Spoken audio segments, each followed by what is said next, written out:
Welcome to the main event with Joe Tillman. I am Joe Tillman, and this is Wednesday, April 5th, 2023. And glad to be here today because I got a great guest that's going to be joining us, Dr. Jerry Cooley out of Charlotte, North Carolina. Before I get into that, if you don't know who I am or what I'm doing here in front of this microphone, I am Joe Tillman. I've been in the hair transplant industry for 20 years. Wow. 20 years, and started out as a repair patient from 29 years ago, got two bad strip surgeries, and wound up losing most of my hair after the fact because finasteride wasn't really a thing, and had ant legs that looked like they were on growth hormones sticking out of my forehead because they were really bad grafts from back in the early 90s. And here I am today, working with some fantastic doctors all over the world, and that is my segue into welcoming Dr. Jerry Cooley, right here. There he goes, from Charlotte, North Carolina. Dr. Cooley, how you doing? I'm doing great, Joe. Thanks for having me on. Yeah, absolutely. Thanks for joining us. It was short notice, but you finished up your surgery kind of early, so you're able to get on board. That's awesome. Just real quick, was it a strip or FUE surgery today? We did strip surgery today. How many grafts? 2,500. Okay, all right. That's a fairly regular-ish size for you when you do your strips. Yeah. Is that about right? 2,500 to 3,500 is our average. Okay, awesome. Let me just check a couple things here real quick. I'm doing this alone. Let's see. Got it. Okay, so we are awesome. Let me just check a couple things here real quick. Sounds like my audio is a bit weird, but not too bad. Okay. It says Dr. Cooley has an echo here. All right, let me see if I can fix that. I get feedback from some of my viewers. So let's see what we can do here. I'll probably be on this one. Dr. Cooley, can you hear me? Yes, I can. Okay, awesome. So let's see here. Sound is off, yeah. All right, that might be an issue with phone calls. People in the chat room, is Dr. Cooley, does he still have an echo, or do I have an echo right now? Dr. Cooley, can you give me a sound check, please? Just check 1, 2, 3, 4. Check 1, 2, 3, 4. Okay, that's better. All right, great. So I might have to remember that when we get phone calls coming in. Yeah, all right, we'll worry about that when we cross that bridge. All right, so again, we are here with Dr. Jerry Cooley, and we will be answering your questions. I'm going to try to take your phone calls as well. Maybe we could try a test one if someone wants to be a guinea pig on this. The number is 1-833-563-4247. Again, that's 833-563-4247. At least for a test call, that would be nice to see if we can do that without an echo and make sure everyone can hear each other. But yeah, so in the world of hair, Dr. Cooley, what is going on lately in your world? Anything new? Anything you've been working on? Because I know you're for people who don't know much about you, you're a big researcher. You love learning about new things and researching new non-surgical treatments. So what's new, my friend? Well, we're doing a lot of the same stuff we have been doing. We're doing a lot of exosome treatments. We're using a lot of the regenerate technique with our strip surgeries, and we're loving that. Yeah. But as I was discussing with you before the program, we've lately been doing quite a few CVG repairs, cutis verticis gyrata, and I'm really enjoying that. These patients are great to work with. They're really happy with the results. So that's kind of the hot thing that I'm excited about right now.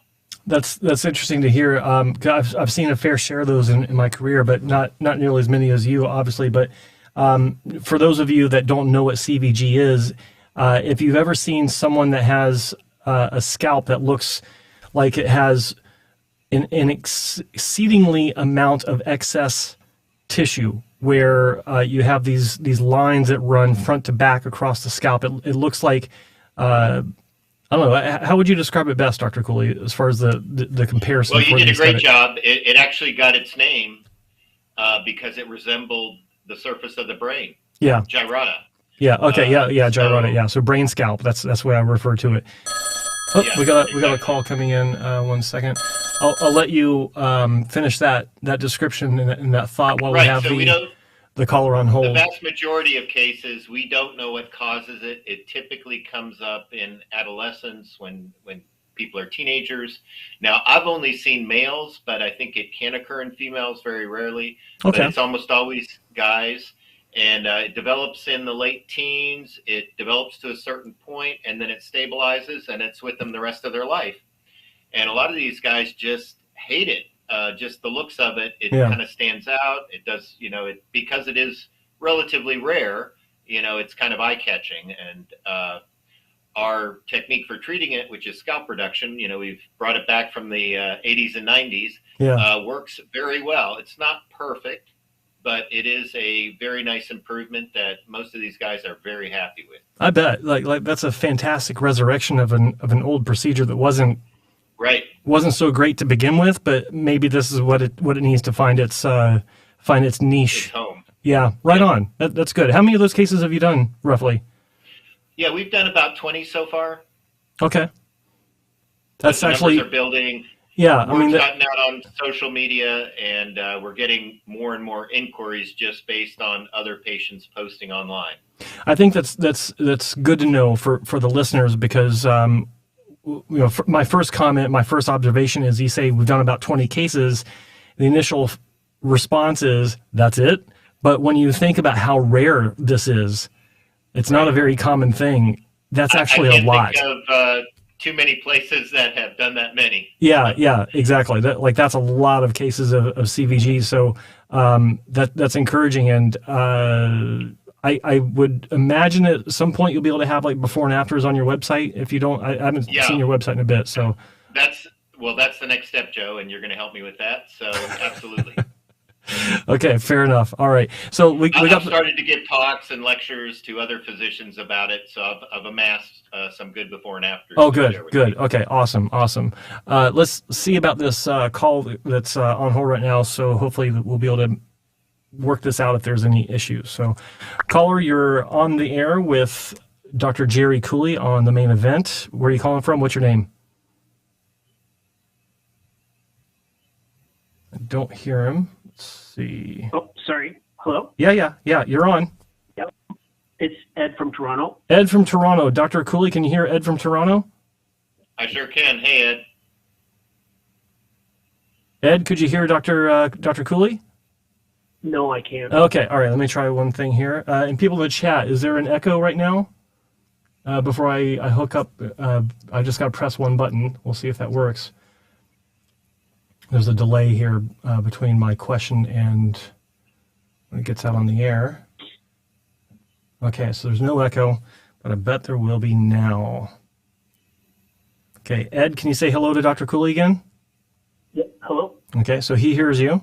Dr. Cooley, say hello to Ed. Ed, can you hear me? Hey, Ed. Yeah, I can hear you. Okay, so they can hear each other. Now, how's the echo in the chat room?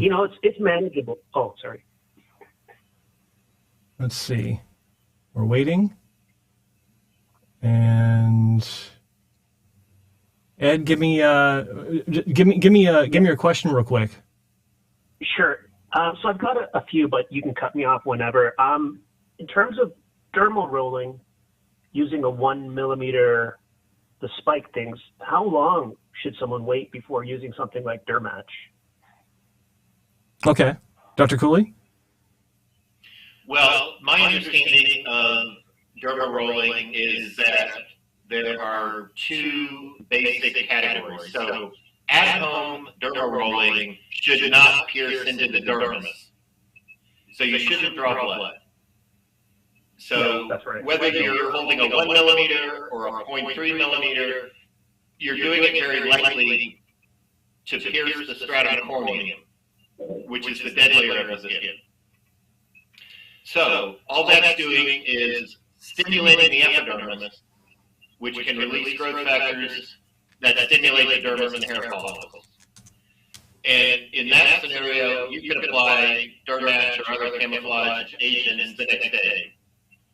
Now, if you're doing medical dermal rolling, like we do in conjunction with our exosomes or PRP treatment, we actually go deeper and draw blood.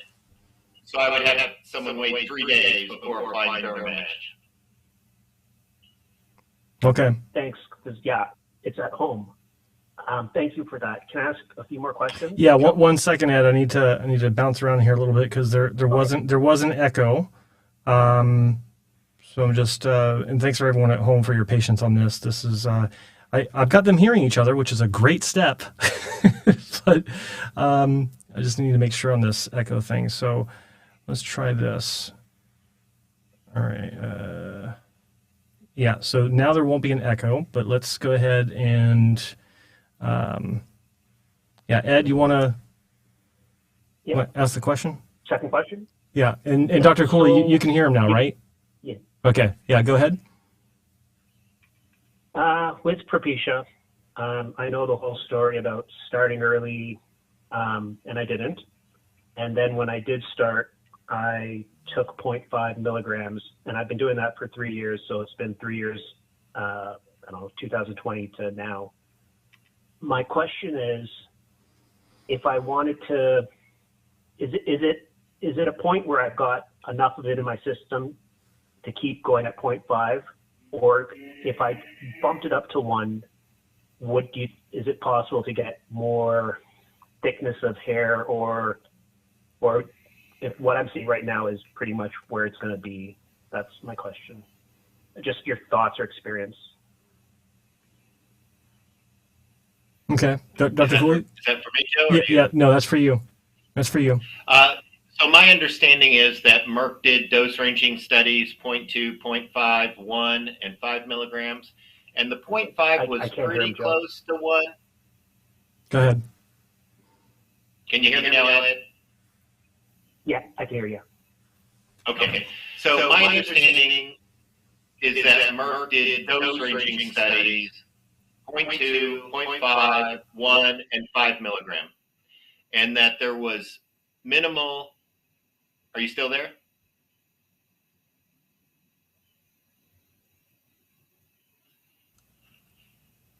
Yeah, he's there, Doc. Okay. So sorry about that. The screen changed. So there was minimal improvement between 0.5 and 1. My recollection is that 0.5 is about 80% as good as 1.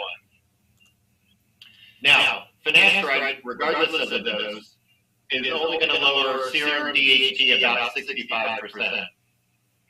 So the longer you're on it, you're going to see a waning of the effect. You're still way better than not taking it. So it would probably be very hard for you to see the difference between 0.5 and 1 at this point. Okay. I would encourage you to stay on the 0.5, and then, depending on your age, after about 5 years or so, you might consider dutasteride, which is stronger and will lower DHT about 94%. Got it. Thank you so much. And just one more question I have is, and maybe this is a philosophical question, do people live normal lives wearing concealers every day, men? It feels wrong. It feels kind of bony, but from what you've seen, and it feels almost like, okay, how do you ever leave the house? You got to make sure you have it on you all the time, or what if you don't?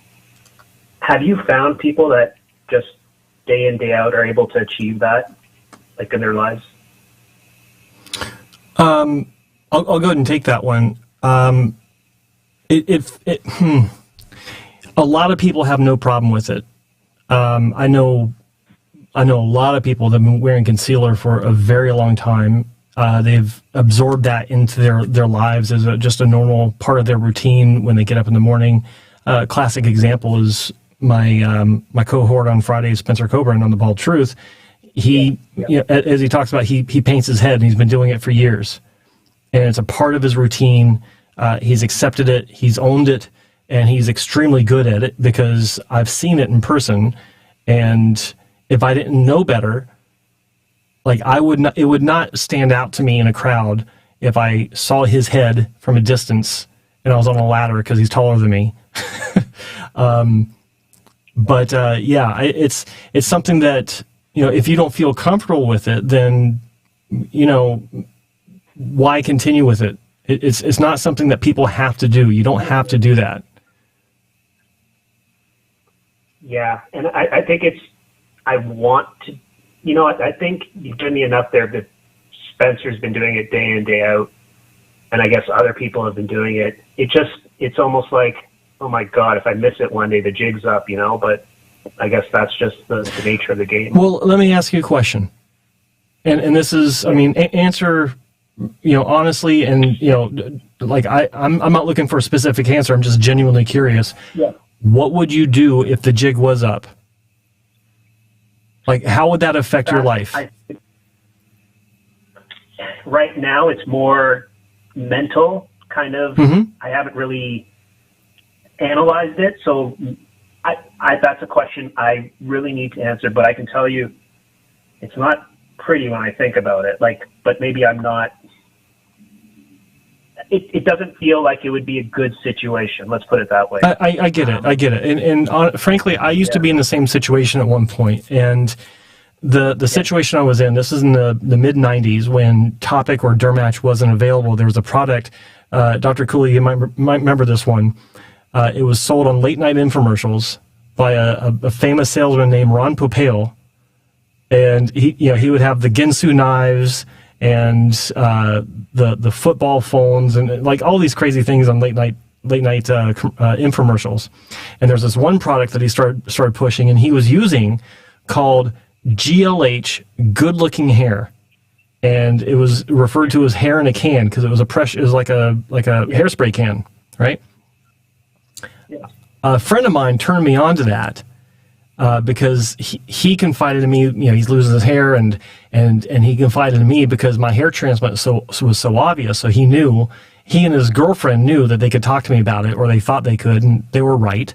And I knew nothing about hair loss or nothing. I was still, a lamb in the woods, completely oblivious to what, people could do.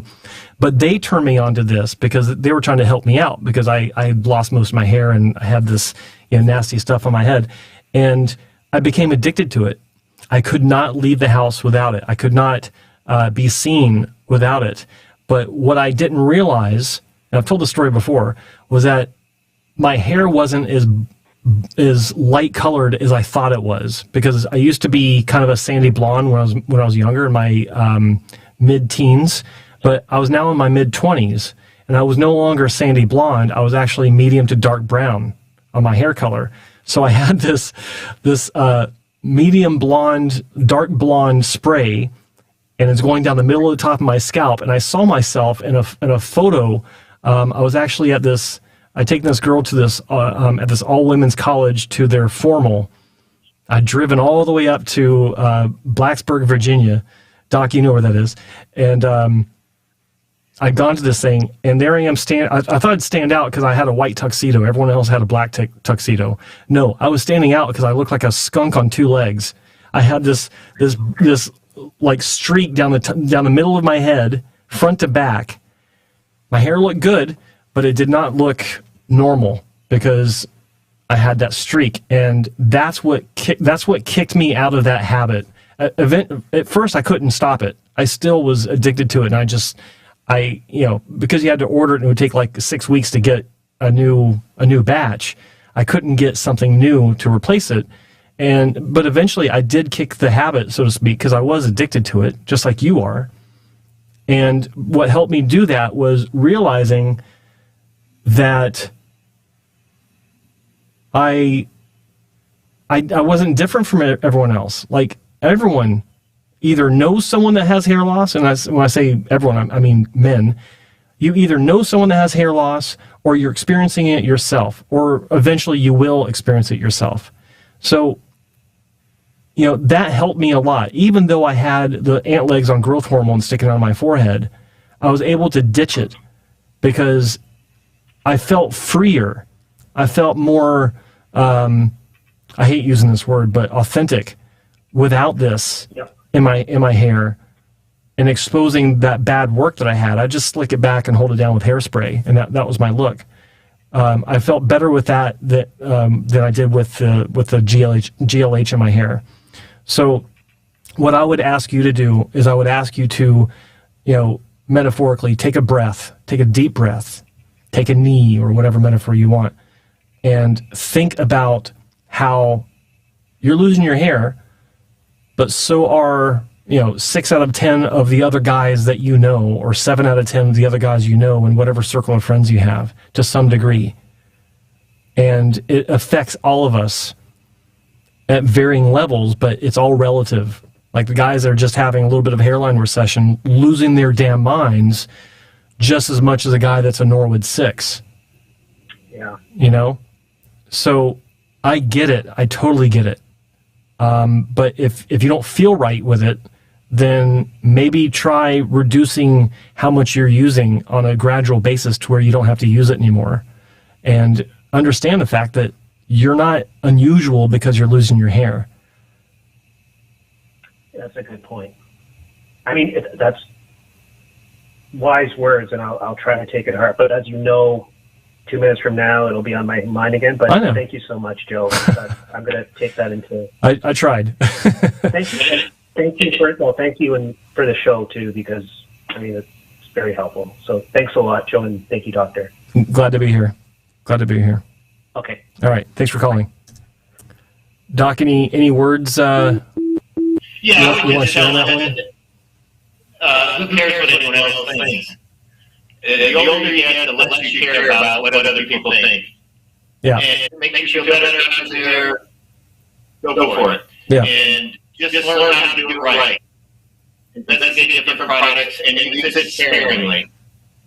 And a lot of people find it augments their look, and they like it, they keep using it, and then on days when you don't feel like it, don't use it, and don't care what anyone else thinks. Yeah.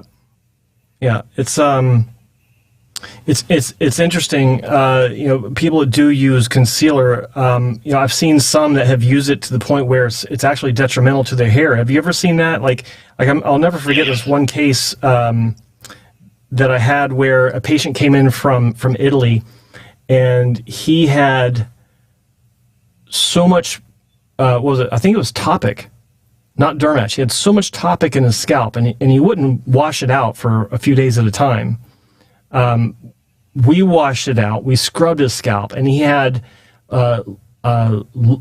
low-grade chronic infection throughout the scalp, and turn him down for surgery because it's obviously a poisoned environment. But it was just amazing to me that he used so much, and we'd leave it in for so long. Have you experienced this? Absolutely. I don't see it as much nowadays, but I used to see that where guys would have it caked on so thick that, as you said, there was this low-grade inflammation, and I do think that is a negative factor in hair growth. So absolutely don't overuse it. Yeah. Well said. Just a comment to Milk Drinker. He says, you're going to look back on this, Joe, and cringe because of the echo. Thank you for alerting me to the echo. I'm pretty aware of it, and I'm not happy about it, but I can't do anything about it because I'm in the middle of a show. So it's not really something I'm going to cringe about. I'm already cringing. Thank you very much. So anyway, we'll probably not do another call just because... it sounds better now, but it's because of a setting I have to change so that he can, anyway. We'll probably not take any more phone calls for the day just because it is a challenge I can't work on while we're doing the broadcast, but we can still take plenty of questions in the chat room, which is what we did yesterday. So Neil Adams asks a very good basic question. What's better, oral minoxidil, which is your wheelhouse, or oral finasteride? Doc? Well, you're talking apples and oranges. Mm-hmm. I think you might, let's say 6 months after starting, see more results from oral minoxidil. But I think over time they would be maybe roughly equivalent, and at some point finasteride would win. But I never look at it as an either or. The only time would be if someone can't or won't take finasteride, that I would use solo therapy with oral minoxidil. They work completely different, and they're an ideal synergistic combination. Yeah. And how long have you been using you were prescribing oral minoxidil 10 years ago, weren't you? So I started in 2015 when Rodney Sinclair presented his work on low-dose oral minoxidil, and I've had great experience with it. It's not perfect, but I've had an overwhelmingly good experience prescribing it to patients. Yeah. Very good results, very, very low rate of side effects. Excellent. I mean, it's amazing how it's taken off as far as, we're talking about Scalp Productions making a comeback for their niche. It looks like minoxidil is doing the same, but in the form of Lonitin oral minoxidil. It's pretty amazing. And I remember when I was at your clinic in 2016. Boy, it's been that long. You were talking about it, and I was intrigued. And you were the first one I had talked to that actually had brought this up, and you were excited about it. What's the typical scenario where you will prescribe it? You mentioned that finasteride doesn't work, but it's also synergistic. What's the ideal scenario for you for prescribing this? So when I'm talking to new patients, I try and get a sense for what they're willing to do. Some of my patients, in addition to a hair transplant, are only going to take one agent, in which I would recommend oral finasteride. Right. If they're willing to do two things, I'll add minoxidil, and I'll go over the pros and cons of topical versus oral, and the majority of guys choose the oral. Yeah. Now, if someone comes in to see me and they're on finasteride and topical minoxidil, and they're in a good routine, I won't necessarily change that. I may keep that in my back pocket to use down the road. Right. So I don't push it on everyone. It's part of our consultation process, but I consider it a great add-on to finasteride. Okay. Excellent. Good answer. Hair Loss Cure 2020 is in the room. And he's got a great question. He goes, since half-life of oral minoxidil is just 4 hours, do you think significantly better results with 2.5 mg twice per day is better than once per day? So that's a great point, but I'm also very concerned about compliance. And studies have shown that if you dose a medication once a day, your compliance, getting people to follow these instructions on a daily basis, is much, much higher than when you tell them to take it twice a day. Yeah. And with minoxidil, I want the patient to be very regular with it. Yeah. I don't want them doing it twice a day for a few days and once a day, and then maybe at some point getting tired and just wanting to quit. So I do think that it may, in fact, be better. I don't think it would be. I do have some patients on twice a day, and I can't say that I've visually seen a difference. Mm-hmm. But I think if you did a large study, you might, in fact, see that. But my main concern would be compliance Now, was for the this majority of patients.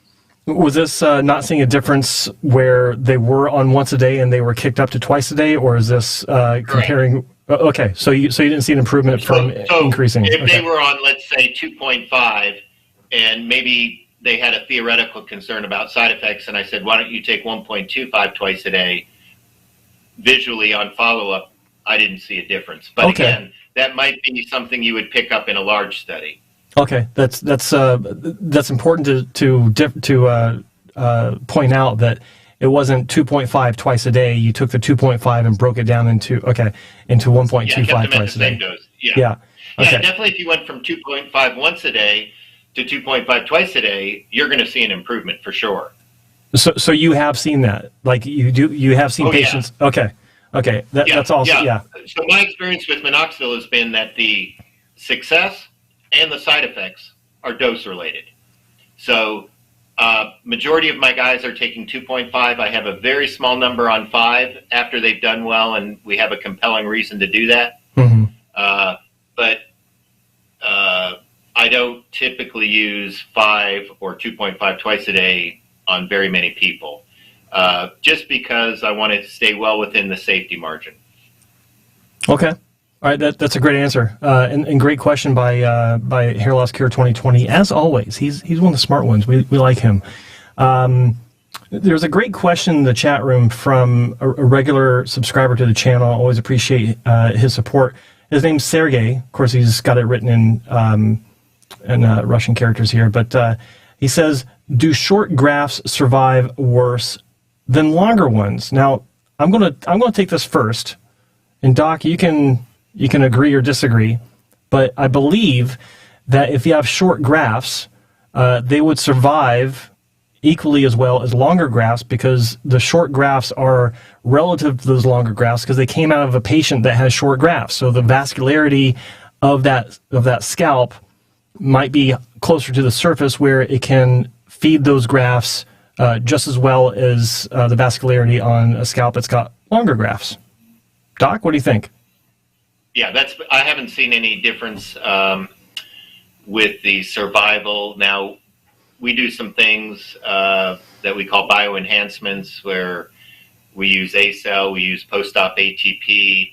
So whether there's any difference if you make a 3 millimeter site in the scalp versus a 6 millimeter site, I don't think there would be a difference. But six is awfully deep. Interesting. Yeah. Right. And some of our patients, the patient we worked on today, had very long grafts, and we were working in the crown where the skin had kind of thinned. He had been bald for some time. Okay. And so a lot of those sites were actually going down almost to the skull. Holy smokes.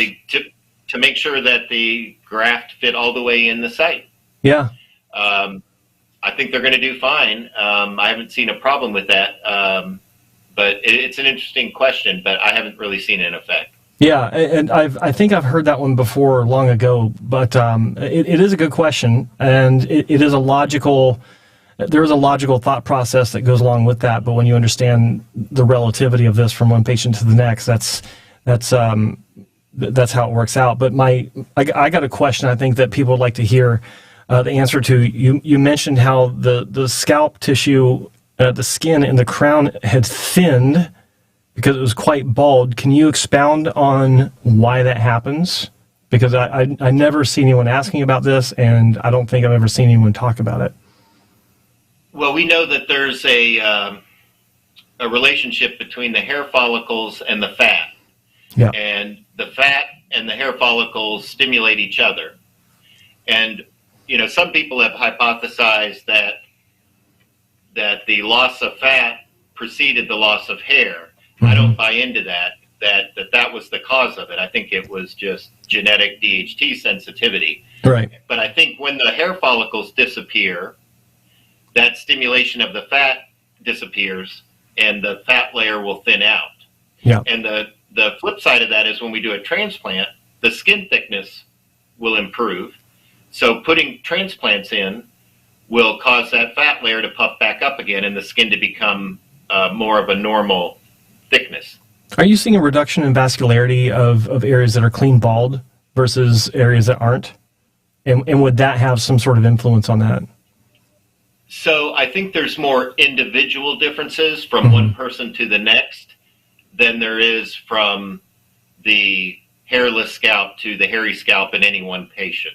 Right. I did a study a long time ago where I got interested in blood flow and oxygenation in the skin. And it was really fascinating. I borrowed this really high-tech, expensive machine to non-invasively measure oxygen levels in the skin. And what we did is we just took a large number of people, I think over 100 people that were coming through the clinic, and I tested their scalp, their fingertip, and their ankle. And what was fascinating was that if you measure people's fingertip, they all had very high, very consistent oxygen levels. If you measured people's ankles, everyone had consistently low oxygen levels, even young, healthy people. Wow. But when you measured the scalp, the range was huge.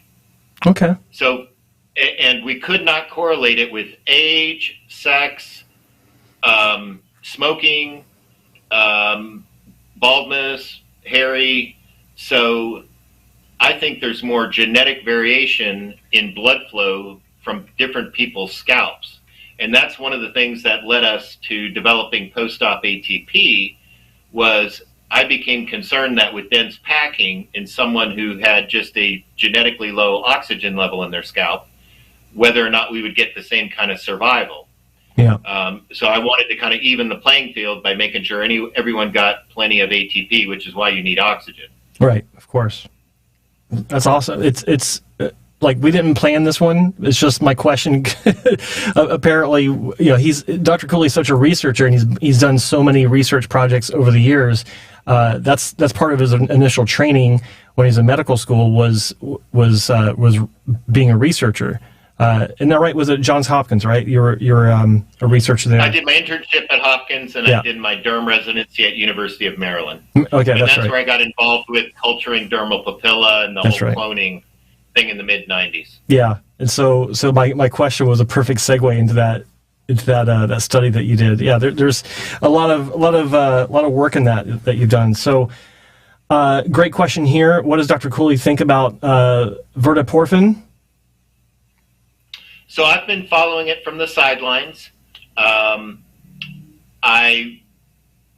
will tell you, having been in the field for 30 years, that every few years there's something new and exciting, and we think this is the answer, and we all get disappointed. So I would caution everyone just to be patient and wait for some real data. I haven't been too impressed with the few clinical photos that I've seen. I think there may be certainly an improvement in wound healing and a softening of the scar, but we saw that with ACell 15 years ago. Yeah. So I don't know if this is really the next big thing.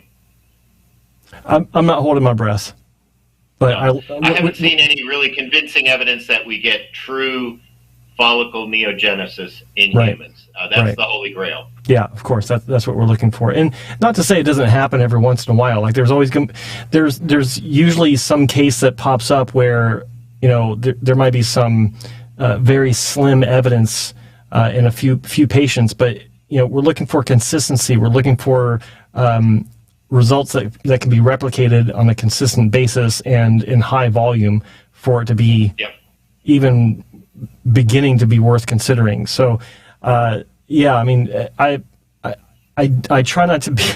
I feel so. I don't know.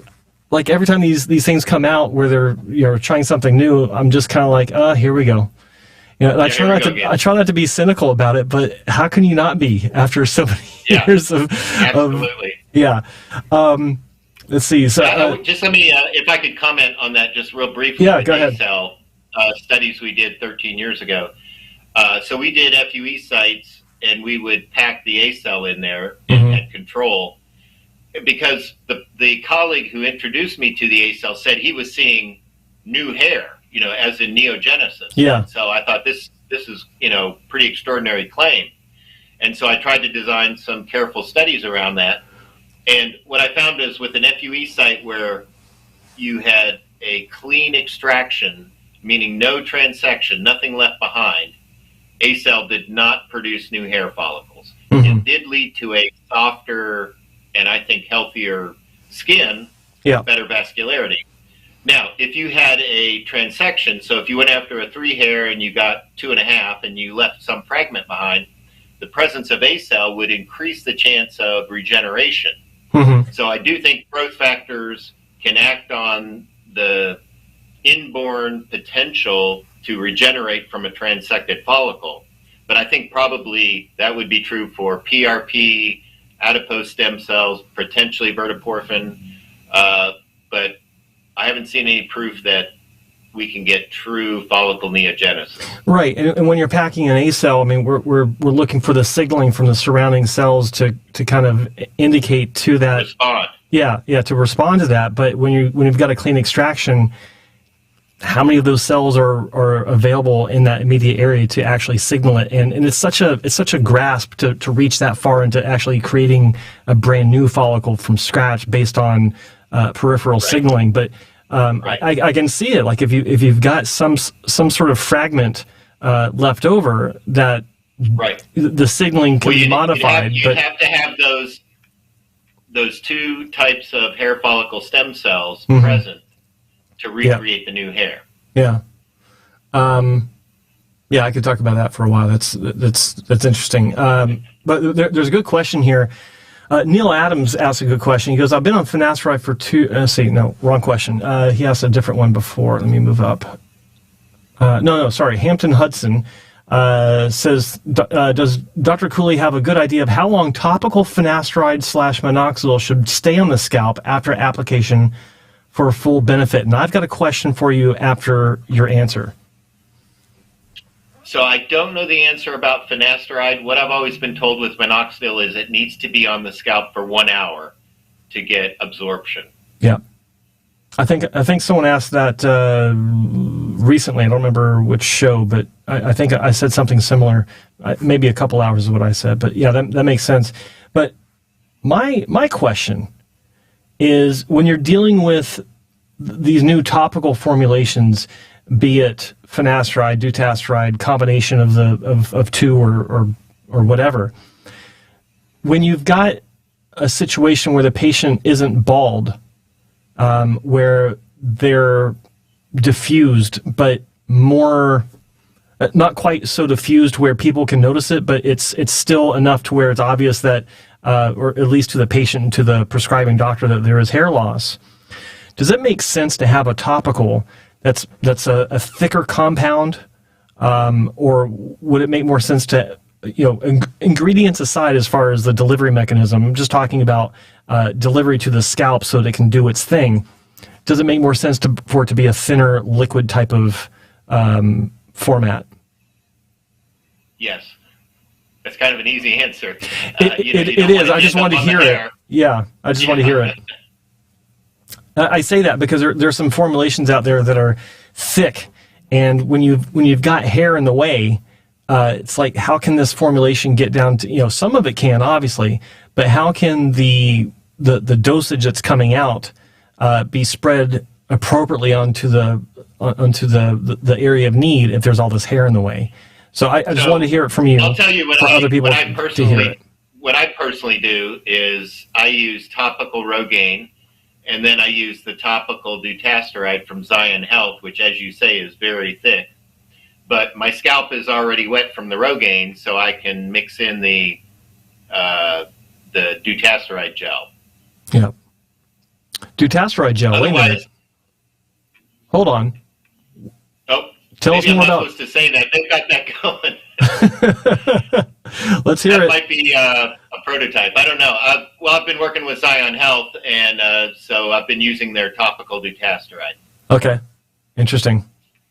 Okay. Is that a thicker compound yes? Oh, okay. And you're mixing it. Okay. So with the after minoxidil. you apply the Rogaine, then you can apply the gel. That makes sense. Gel. That makes sense. Okay. Good stuff. If it were dry, I could think that it might be a little difficult. Yeah. That makes sense. Let's see what other questions we got here.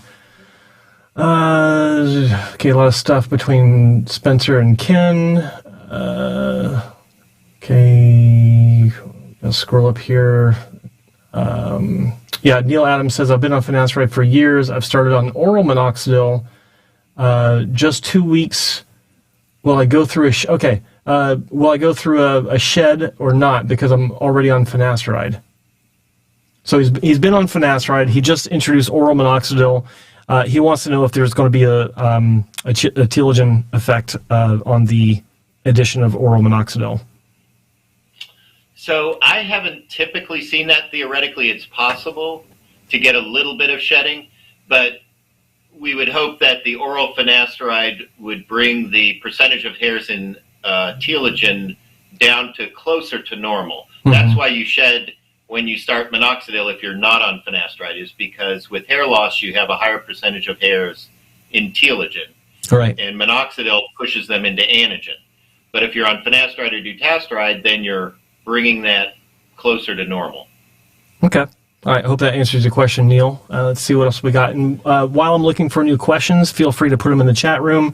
Ask your questions of Dr. Jerry Cooley, who's generously donated his time to today's broadcast. Really appreciate his presence here. Don't forget to like the program. Hit the like button on this video. I'm here at no charge, my friends. Not charging you a penny. Sharing information, answering your questions, and I'm doing it every day now, Monday through Thursday, and of course every Friday with Spencer Coburn on Spencer Coburn's The Bald Truth with me, Joe Tillman. Same time, same bat channel, right here on the Hair Transplant channel. Okay, appreciate some more likes there. That's good. Thank you, everyone. So any more questions? Milk Drinker wants to know, Dr. Cooley, what's the most grafts you've ever moved in one session? Our record is over 5,500, and my staff made me promise never to do that again. We're actually not set up for that. I could actually see them telling you that, like, don't do that again, Doc. That's just too much. Yeah, fantastic team there at Cooley Hair Restoration. It's fantastic. Let's see, Ralph. Okay, talking about the show. Great. Let's see what else we got here. Any other questions? D says, for the average patient, how many grafts does it take for Norwood 6 to achieve full coverage, including the crown? So that's a lot more difficult to answer because not only the stage of Norwood, but is the hair thick or fine? Is it wavy or curly, or is it straight? Is there a lot of contrast between the hair and the scalp? The more contrast, the less thick it looks. So those are all factors that go into it. I try to avoid using words that would make people think that they're going back to where they were, because I don't think that's realistic for the majority of people. With hair transplants, we're creating an optical illusion. If you have 100,000 hairs on your head and you've lost half of them with Norwood 6 balding, you know, even 10,000 grafts, you're 1/5 of where you were at. But most of my patients, if they get 6,000 to 8,000 grafts, are going to, over the course of, you know, several procedures, are going to feel like they have full coverage. I think it's important also to add, to do with the hair characteristics. Yeah, well, I was also going to add, hair characteristics plays a huge role in that, but I think it's also important for people to understand that when you ask this question, the one variable that no one can really take into the equation is your expectations of coverage. What does that mean? Does it mean dense coverage? Does it mean no visible scalp? Does it mean, you know, a little bit of visible scalp? And what does a little bit of visible scalp mean? Like, it's, you know, we can't get into your head. Subjective. Yeah, we can't get into your head to know what your definition of coverage or a little bit of see-through actually is. So, very logical question. You have to ask the question. How you style your hair. Yeah. How you style your hair. If you wear it very short, it's not going to look as much coverage as if you grow it long and comb it back. There's also the and when you're dealing with that, there's what I've talked about before, the sweet spot for length that actually can compensate, where you're talking about the short haircuts. Yeah, that makes everything visible, but then as it gets longer, you can get to a point where it looks a lot thicker, but then even longer, you get back to that thin, stringy look, and you got multiple layers of the sweet spot for length that I've discovered over the years. So it's absolutely it's really tricky talking about this when answering questions on that particular subject. So I hope that answers your question. I forgot who was asking that, but I hope you understand that it's a very loose answer. We can't get very specific on that. And if anyone can, run, because it's not realistic to be specific on that. So, all right, another question. And guys, thanks for the questions. Like, they're good questions for Dr. Jerry Cooley out of Charlotte, North Carolina. And again, put some thanks down in the chat for thanking him for coming on board today. Hampton Hudson, I'm 4.5 months post-op, 2,600 grafts via FUE. Been on the topical thin Minox for along the way. Sorry. If I were to add low-level laser light therapy via a helmet, should I fear a shed? Not from what I've seen. Always fear the shed, my friend. Fear the shed. Yeah. You don't believe that that it can induce a shed? I haven't seen it in my experience. Okay. My rule of thumb is if it can affect your hair growth, extending the anagen state or what have you, or resetting your growth cycle, it can create a shed. albeit minor, but sometimes major. There's some people I've talked to that have said, yeah, I had a pretty big shed on laser. Was it from laser? I have no idea, because, talking to people, you don't know what else is influenced there, or what they've introduced into their routine that can influence that. But that's been my rule of thumb. If it can affect hair growth, it can potentially induce a shed. Doesn't mean it will. And in Dr. Cooley's case, not really. But I say you never know. There's always room for possibility, and that's what I think is important to remember. Let's see what else we got here. Now this is interesting. Okay, James Bond. Oh, I can visualize this one. Can inversion therapy assist in the healing process of a hair transplant? Is there any research on this topic? That's a great question, actually. Doc, what do you think? Hanging upside down? Yeah, inversion therapy. Yeah. It works wonders for my back. That's good. I would be concerned. I mean, I definitely wouldn't do it in the first week because I don't want elevated blood pressure, anything to pop the grafts out. The grafts haven't fully rooted for a week, so that would be concerning to me. After that, that's probably just not something I would recommend. I think that 1 week period is the golden time. Of course. And that's when you're building a little capillary network around each graft. That's why we use ACell and HEP. Mm-hmm. So I don't know if that's something I would explore. I'd be a little worried. I would, in my view, I would say if you're going to do something like that, or if you want to do something like that, give it a month. Let everything really cement and all the framework be laid out for the full recovery over the long term.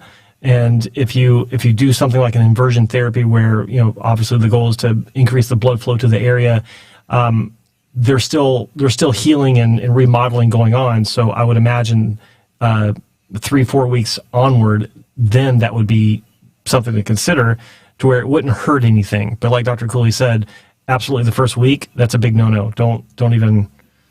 Yeah, that's an interesting question though. I've not heard the inversion therapy question for healing from a hair transplant. I've heard about it for nurturing hair regrowth without surgery. People talk about that, and I think Spencer was talking about that at one point on the show. But yeah, it's a good question. Thanks for asking that. Doc, how much more time do you have? Are you free to hang out, or you got to take off? No, I'm free. Okay, all right.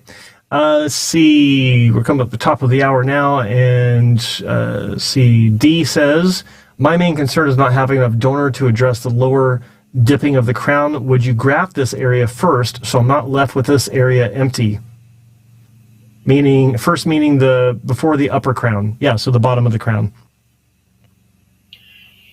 So we call that the little bald spot. It sometimes forms like a upside down figure 8 until eventually it fuses. And so it would depend on how many grafts the patient needs and what our priorities are, mm-hmm. whether or not I graft that area. I wouldn't necessarily do it prophylactically as part of a strategy. It would be whether at the time we had enough grafts overall, and often we don't, so that may get only a few or none. So that can be a cosmetically important area, and for my patients who I see the very early warning signs of that developing, that's all the more reason to be on medical therapy. And that's something I use to motivate them, because if they can get on medical therapy, then hopefully that won't progress. And with the treatments, especially in your practice, because you're using several non-surgical treatments instead of just finasteride, which is what most people do. I think that the chance of fortifying at the very least that area before it leaves is, I'd say, highly likely in a clinic like yours. And then, especially, I remember seeing some of these photos that you shared with me, and they're now on your website, of I think it was your PRP protocol, where it actually brought back some hairlines in younger patients. Are you what's changed since I saw your last protocol? Which, I mean, several years. I'm sure you've changed some things on it. You used to use the Angel system, a closed system for the centrifuge. I won't go into the details. Maybe it's your secret sauce. I don't know. But what's changed? What's going on with your PRP right now? Well, mostly we're doing exosomes. Okay. Instead of PRP. Oh, I remember you telling me that. Okay, yeah. Yeah. So the issue with PRP is you get a lot of patient-to-patient variability. So on any given day, people's platelets fluctuate, and from person to person. So you're administering different dosages of a particular treatment, and that can create variability. With the exosomes, it's a standardized treatment. We're giving the same treatment to everyone, and so the only variability is how they respond. Now, we're adding ACell to our exosomes because we find that enhances the success, but some people are just better responders than others. The best candidate for this kind of treatment is someone who's got early, more diffuse miniaturization. Right.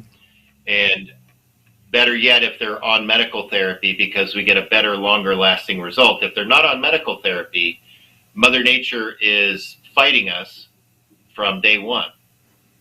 So we're fighting a losing, not necessarily, we win for a while, but then Mother Nature fights back.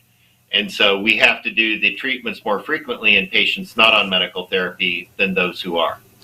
Now, you've had some astonishing, in my view, success with your PRP. I remember seeing, like, even on your website, you have a couple of results. I remember you again showing this one to me, where you had a few results where it was one treatment, and it went out 2 years, and then there's another one that had it was still above baseline at 4 years. So if you're talking about exosomes being better for the long term and more consistent, what kind of long-term results are you seeing, and long-term being past the first year, and then you can fill in the blanks past that? What can you tell us about that in your experience? So I haven't had as long of an experience with the exosomes because we only started that about a couple years ago. I guess 3 years ago. Yeah. So I haven't seen as much follow-up. I did PRP for over 10 years. Yeah. And yeah, we had some really great results with PRP, and then some medium, and then some disappointing results. And that's primarily why I switched to the exosomes, is I find more consistency. Yeah. We had people in the pipeline who would come in periodically for PRP, and then we switched to exosomes. And of those, I would say probably, 4 out of 5 would tell me they got better results with exosomes, but mysteriously, 1 out of 5 would say they got better results with the PRP.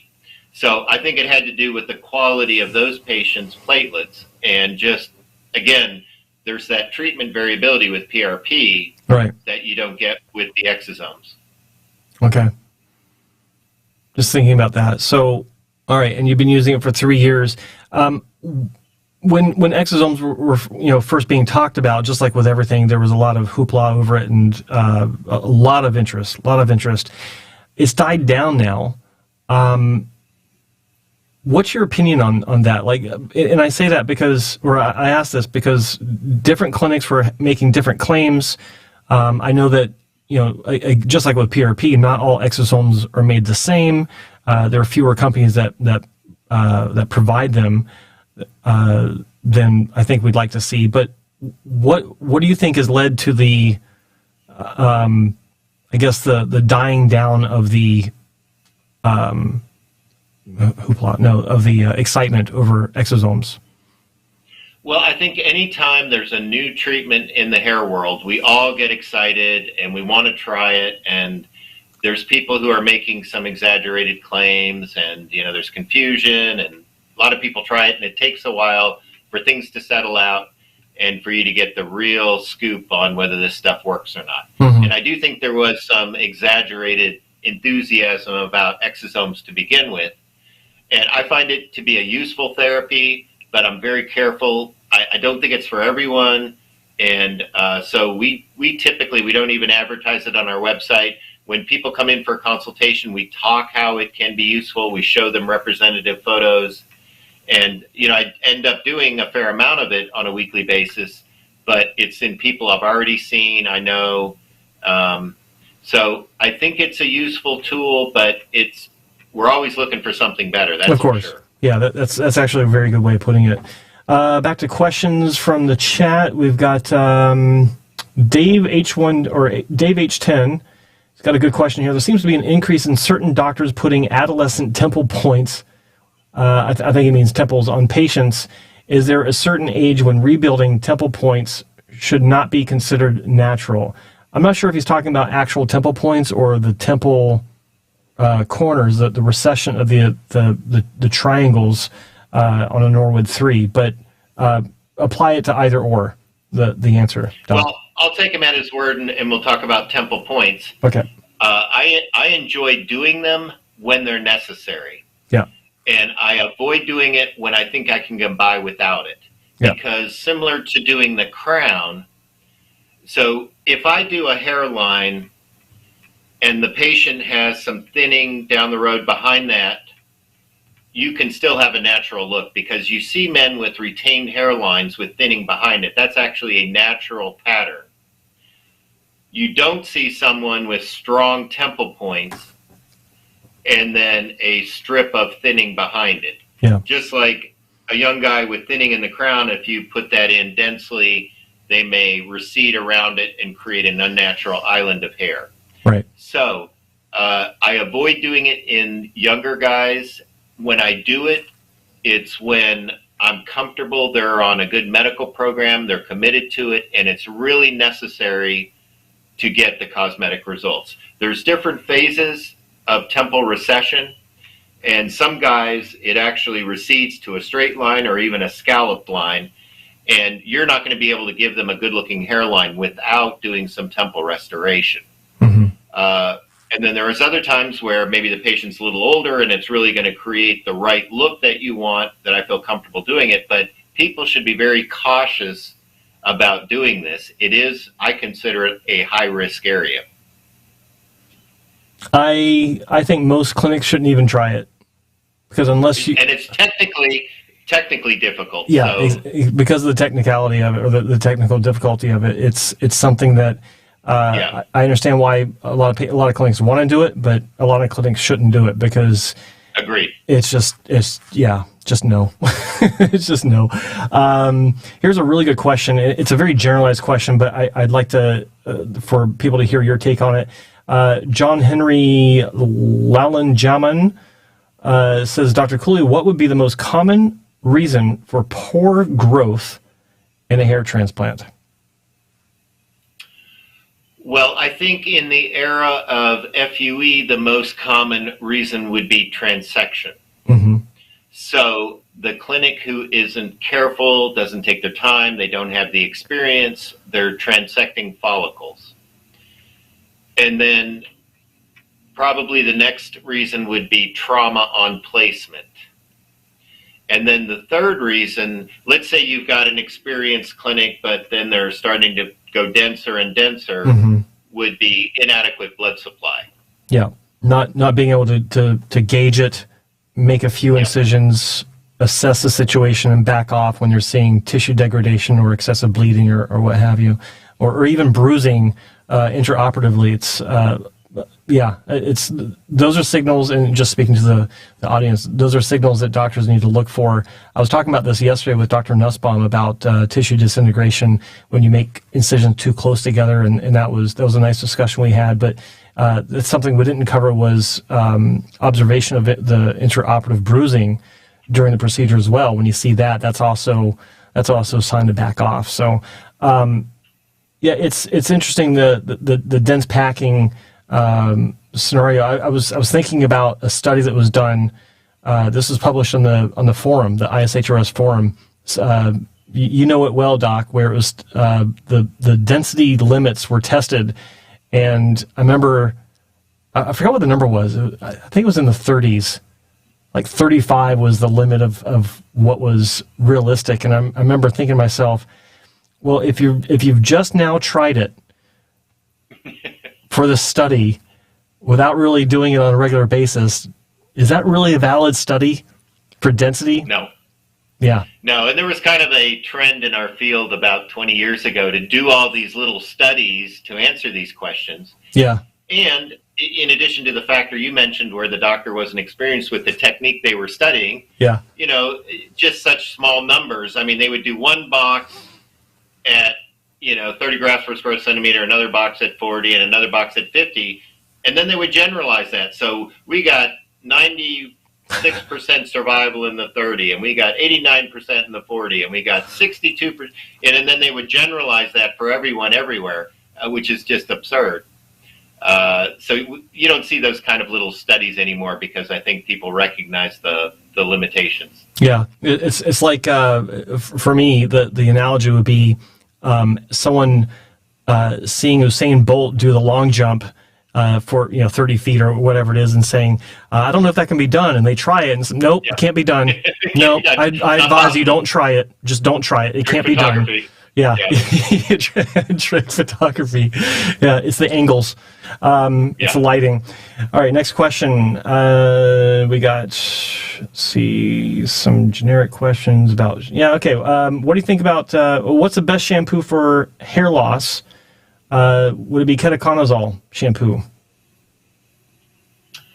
So I don't know of any good scientific studies to answer that question. I give my patients a list of shampoos I think have merit. Mm-hmm. So ketoconazole, zinc, like Head and Shoulders, and caffeine. So I think probably for the majority of people, a shampoo with a good amount of zinc in it, such as Alpecian or Hair Surge, is probably, in my opinion, the most promising one to try. All right. That's good. That's good. You actually answered the second question. He's following up with caffeine shampoo. Ken Kramer asked a question, and I don't remember. I don't remember you actually touching on this when we were talking about exosomes.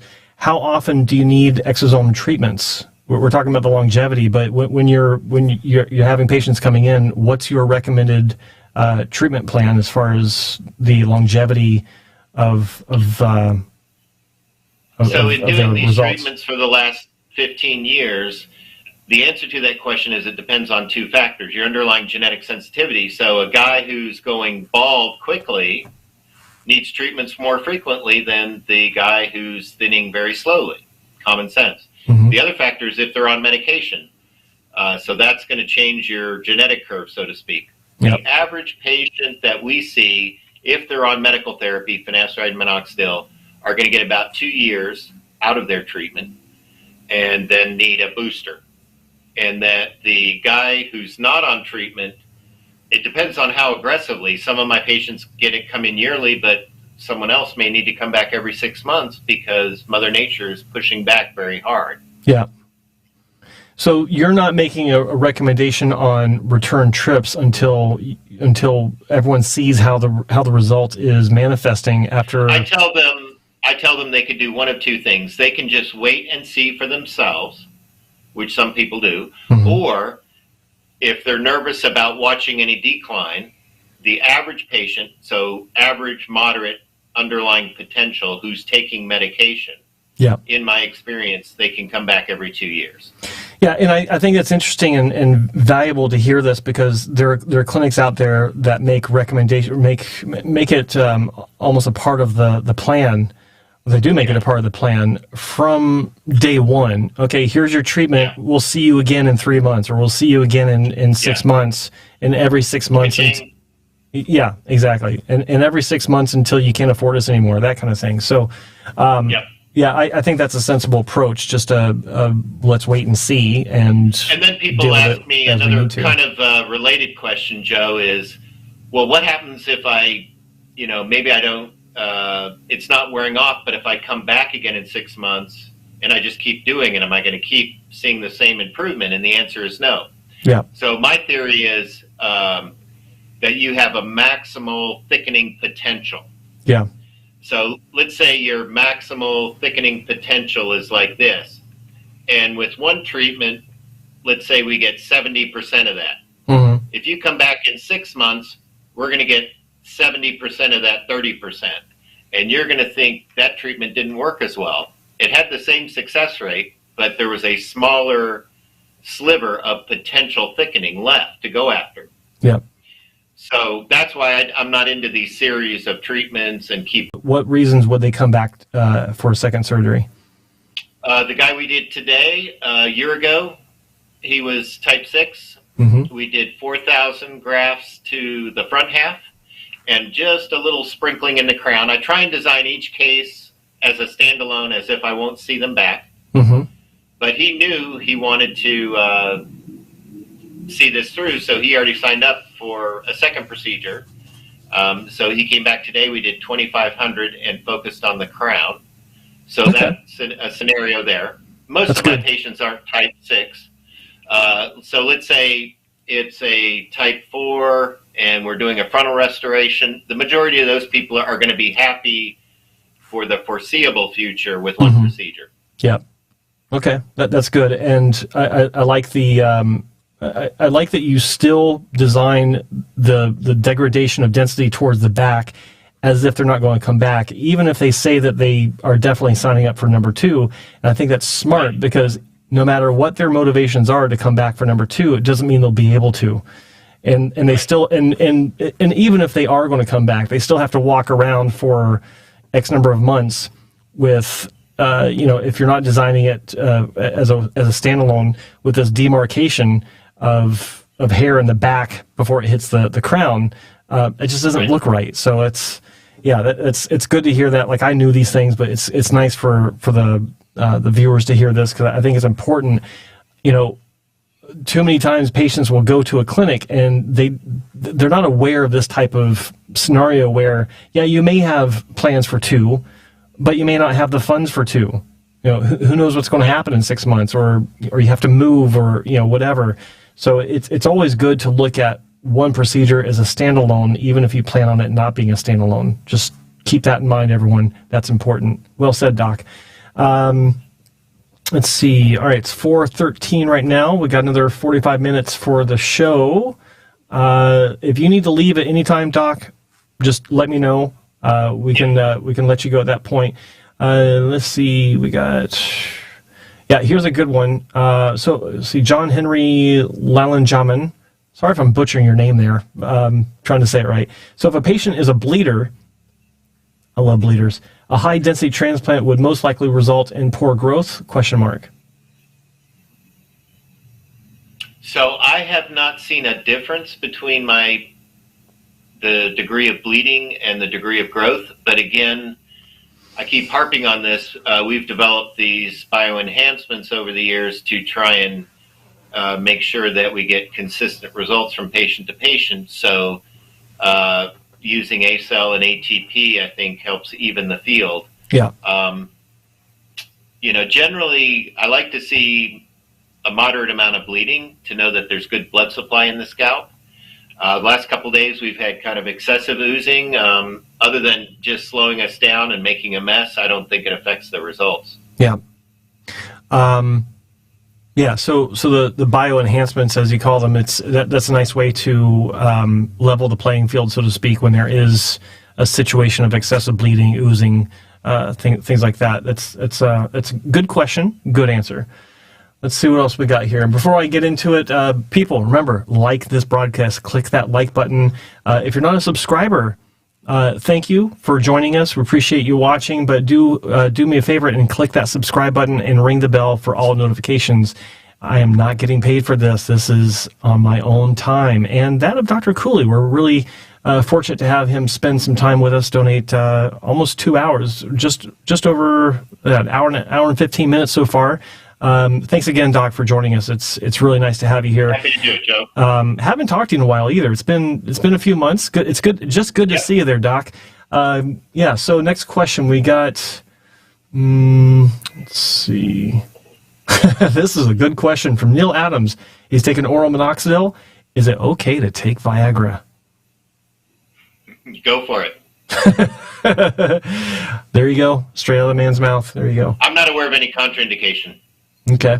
Fair enough. Yeah, typically oral minoxidil at the dosages we use, 2.5 or even 5, are not going to have a huge effect on the blood pressure. Now, I should qualify that, Joe. So if you run a low blood pressure and you're taking oral minoxidil, and then you were to take Viagra, then potentially, yeah, I could see a problem where you could get hypotensive. So, yeah, I should have been a little bit more careful answering that. No, that's good that you requalified that answer. Of course, I always say I'm not a doctor, but this is what I think. You are a doctor, and you still got to requalify because it's just good medicine, Doc. Good job. Let's see. Okay, this is all right. I love this question. D has a question. How does Dr. Cooley feel about beard grafts? Are they a reliable source of donor hair? So we started doing beard to scalp FUE about 5 or 6 years ago, and I really, really like it for the right patient. Mm-hmm. I think it can make a really nice difference, and a good candidate in my experience is someone who's had transplants, standard transplants, and they've run out of hair, and they need some volumizing. So sprinkling the beard grafts, to me, then you don't really see the big difference between the scalp and beard. Mm-hmm. So I'm a big fan in the right patient. Okay. All right. That's good to know. What do you think about my donor resource? Can you do something for me, Doc?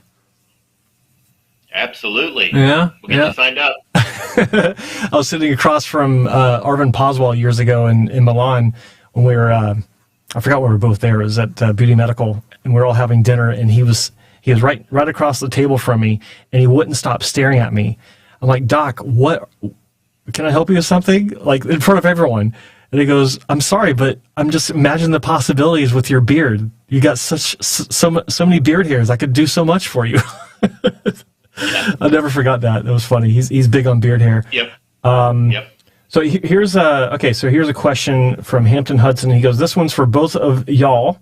In y'all's experience, are you in Southampton or Hampton Hudson? Are you in the Southampton? Where are you? I'd like to know because very few people now say y'all. In y'all's experience, what months after a hair transplant does the patient see the most significant change? It's a very general question. I'll let the doc take it. I'm sorry, you broke up a little bit. Can you repeat that? Yeah.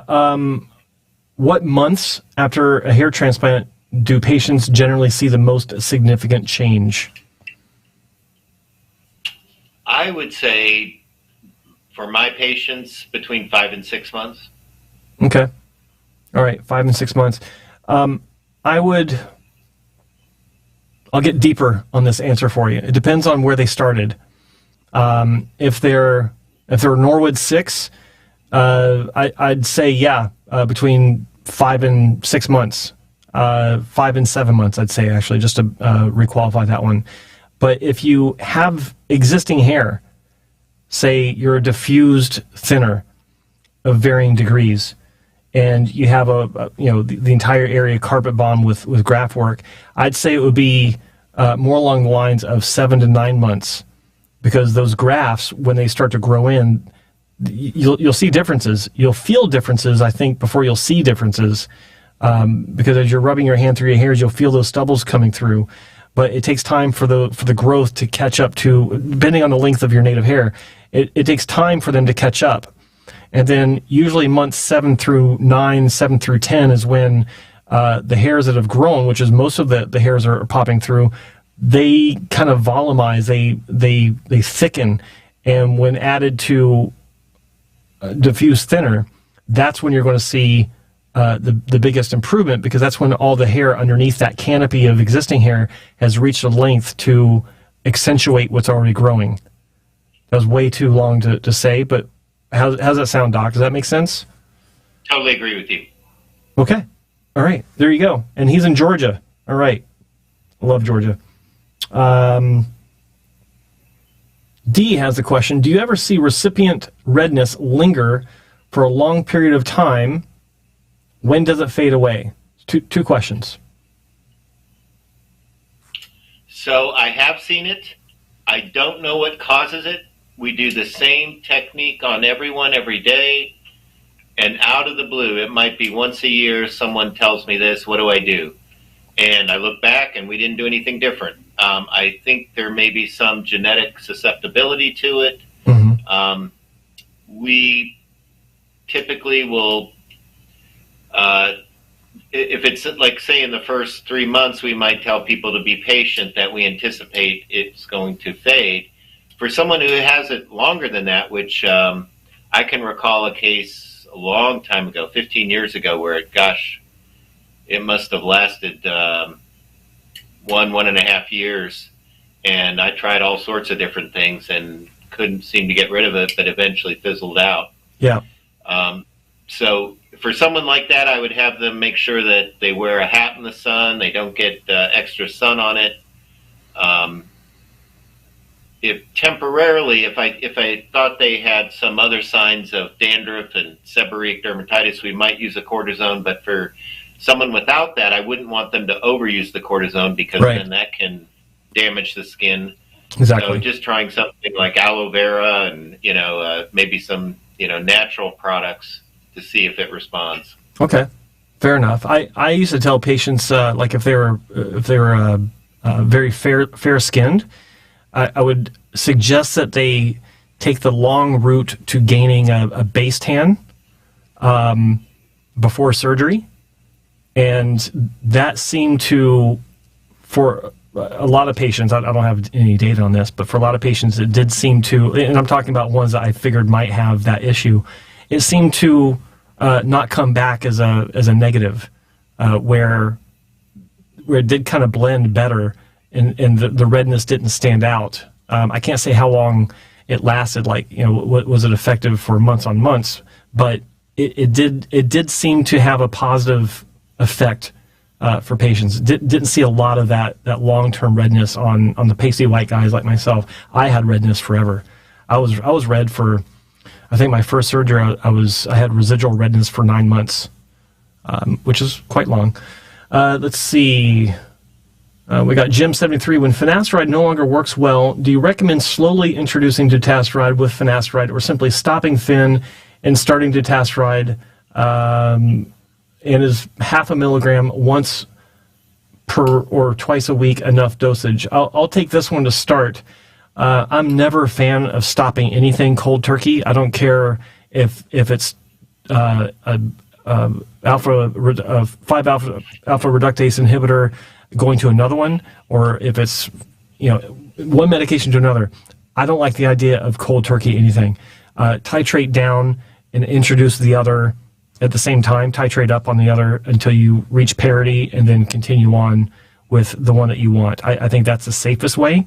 Doc, you may have a different take on that. What do you think? Well, I have never felt the need to do that. I feel like they're very similar, so I have just had people stop one and start the other. I have not seen problems myself. Mm-hmm. Yep. And typically, unless I was concerned for some reason about the potential for side effects, I normally have people take it Monday, Wednesday, Friday, dutasteride.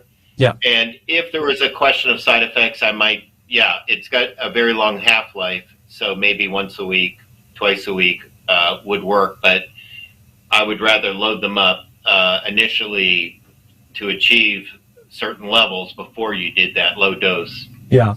Okay. Fair enough. That's good. Let's see. Fabian Caballero, new question. Do you think it's very likely that finasteride works the same in close relatives? Very similar results and reactions. For example, would a series of brothers, a set of brothers, have the same general reaction to finasteride? It's a good question. In terms of success or side effects? Let's go with both. Because they did the twin studies where one took it and one didn't. So I would expect the same success. There may be very slight differences depending on lifestyle. So if one had really good nutrition, or the other one was a smoker or something, maybe that might affect it. Yeah. And in terms of side effects, I would probably guess that that's just very individual. That would be my gut feeling. I would say the same. I can't say that, I've done plenty of brothers, and they've taken it and seem to have gotten the same success, and I can't think of any of them who had any side effects to make a comment on that. Yeah, no, that makes sense. I think that's a good general response, because there are a lot of variables. Like I look at my own family, like my brother and I, my younger brother and I was talking about this yesterday. I think I was talking about it yesterday. We look very different. He looks more like my mother's side of the family. I look more like my father's side of the family. He's not taking finasteride, so I don't know if it would work better for him than it did for me. It just maintained for me. It thickened a little bit. Sorry. It helped my crown a little bit. Sorry, my dog just jumped in my chair. It helped my crown a little bit. I think that he doesn't need it. His crown's fine. He's got frontal recession, just like my mother's side of the family. He doesn't have to worry about it so much. So he never took it.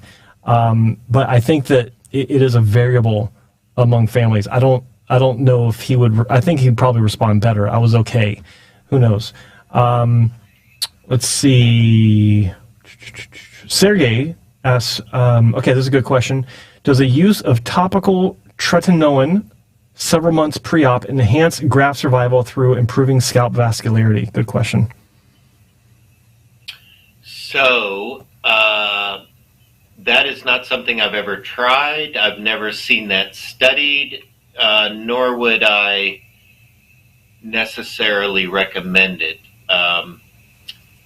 So we've had discussions about whether PRP would be, make sense for that, and some people think so, and some people think that doing fat stem cells can be beneficial. I don't know about tretinoin. I used to practice dermatology, so I would see loads of people who used it on their face for wrinkles. And in terms of what kind of long-term effect it had for vascularity, I can't say that, not that I did any kind of studies on this, but I wouldn't really think that it would make much difference. Okay. Just, that's my guess. All right. Good answer. Good question. Good answer.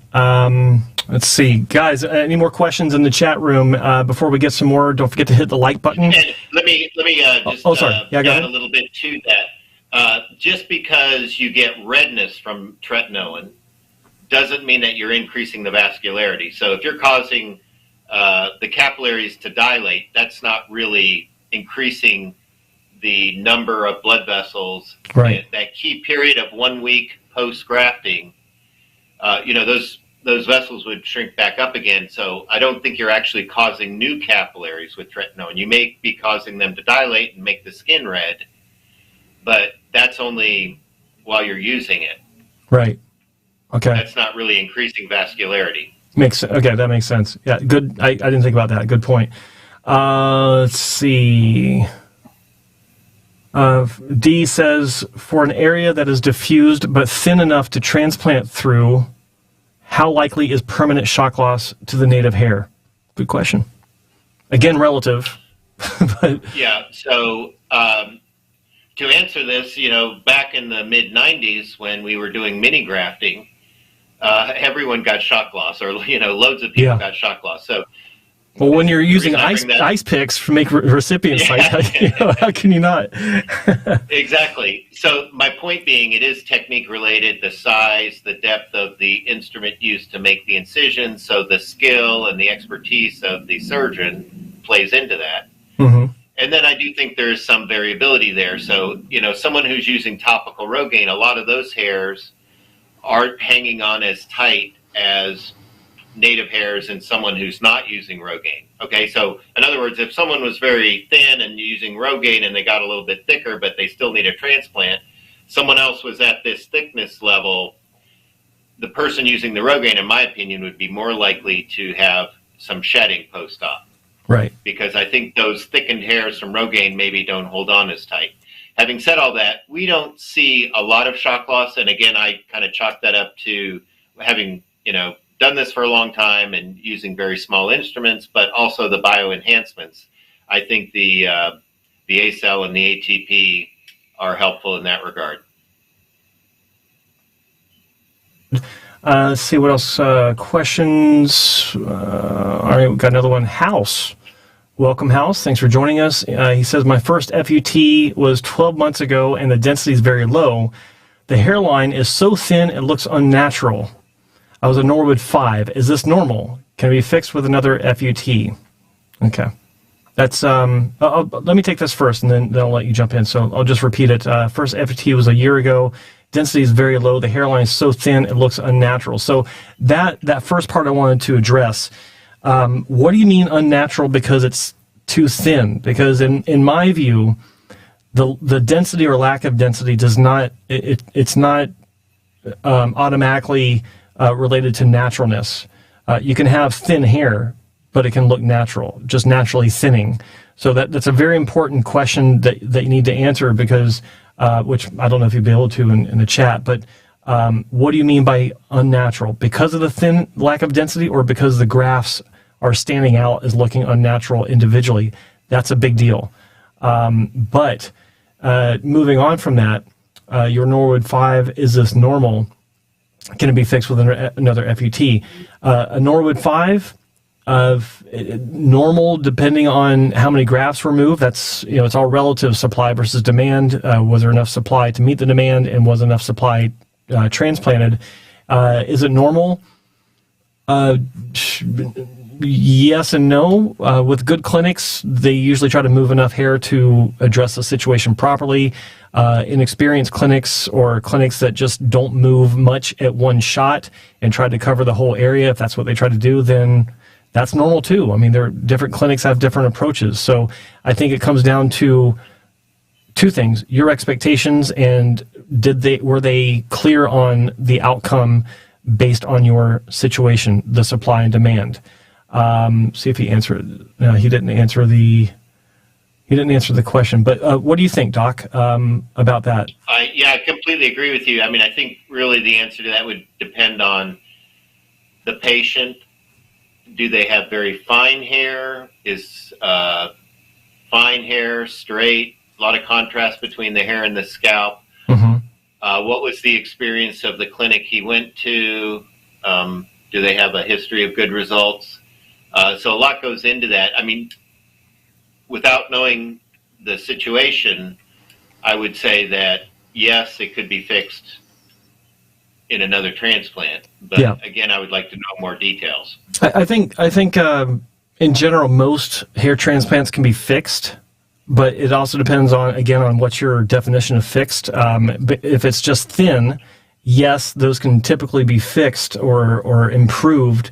But there's also, just so the general audience understands, sometimes if a hairline's too low, then sometimes the fix might not be what you think it will be, because it might be recommended to raise that hairline higher than what you have now, so that a proper hairline can be rebuilt. This is one of the situations I was in, or I was potentially in with my first repair job 21 years. Can you believe that? 21 years ago, where thankfully my hairline wasn't too low. But if it had been too low, my repair journey would have been vastly different than it was, than it actually turned out to be.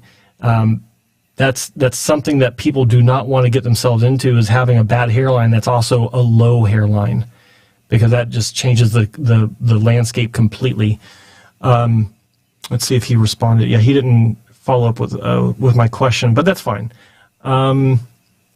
Let's see. All right, we're at 4:30 right now. 4:34. Doc, how are you on time? We got 25 minutes left for the show. Are you good to the end? I'm good to the end. Right on. That's a trooper. All right, good stuff. Everyone, show your appreciation for Dr. Cooley spending this much time with us out of his busy day, busy evening. He had a long day of surgery. Hit that like button. Show him you care. Show me you care. Always appreciate you guys. Let's see. Okay, good question by Milk Drinker. How many grafts are in the average donor area? Let's hit it both with FUT and FUE in your educated and experienced opinion. Well, it's a great question, and it requires a very qualified answer, because there's the number of hairs in the donor area, and then with FUT, there's laxity and healing characteristics. So even though there's more hairs there, you may not want to go back in if there's not enough laxity, or if they didn't heal as well as you expected the first time.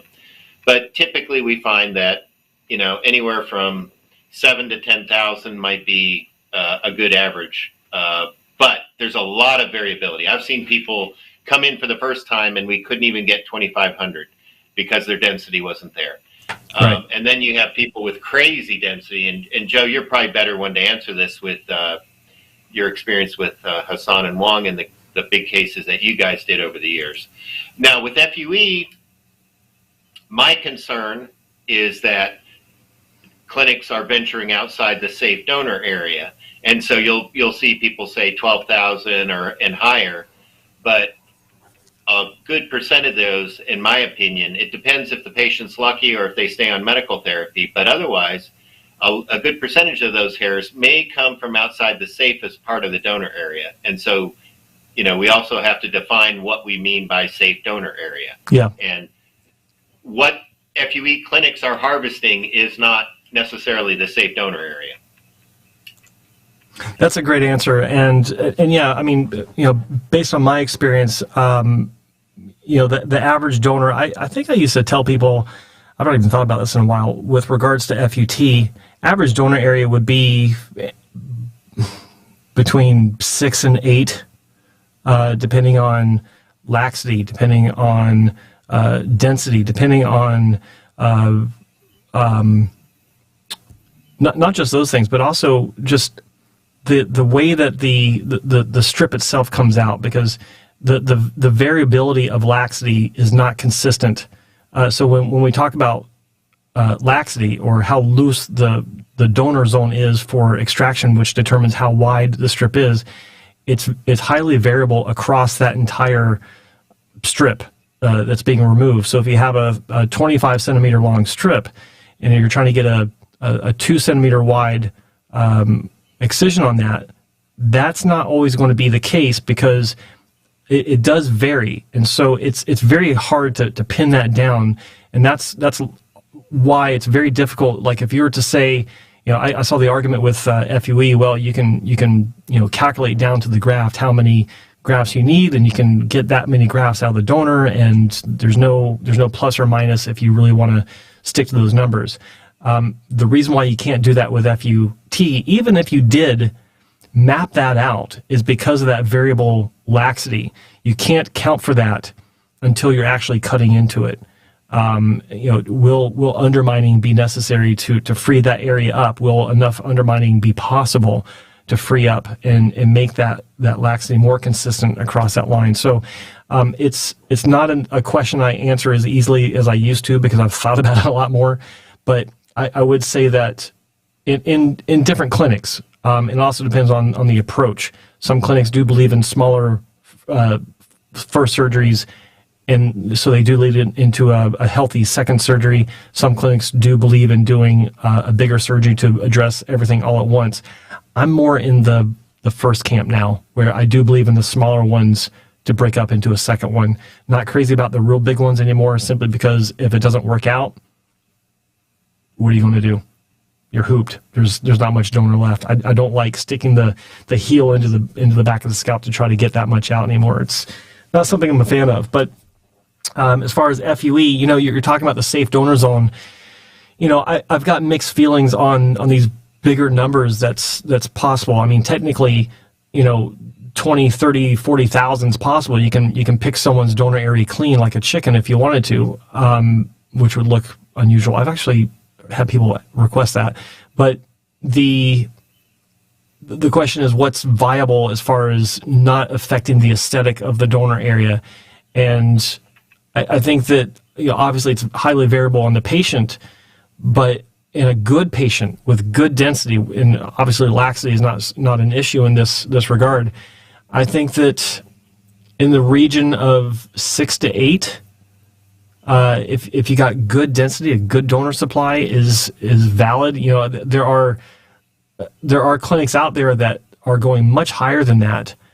Like Dr. Zarev. Dr. Cooley, you're aware of Dr. Zarev. The man's a machine. He takes 3 hours for consultations. Super amount of respect for him. But these cases that he's dealing with, I know that for one, I see an exceedingly high density in the donor region on all these patients, where it does make sense he can get these larger numbers. But for the average patient, unless you're from a country where everyone's the same average as you, and you got really high density. The average patient across the board, I think, is probably closer in the 6,000 to 8,000 range safely. Sorry, that was a rant, but I think that answers the question for you. All right, see here, milk drinker. Let's see, no. Okay, Sergey says, should patients with thinner scalp tissue avoid dense packing? Sorry for repeating the question. Did you repeat the question? I don't remember seeing that. Should patients with thinner scalp tissue avoid dense packing?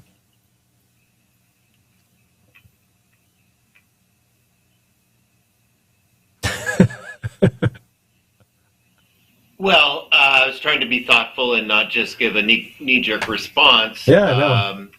It's rare that we really encounter a scalp that we would consider that a problem.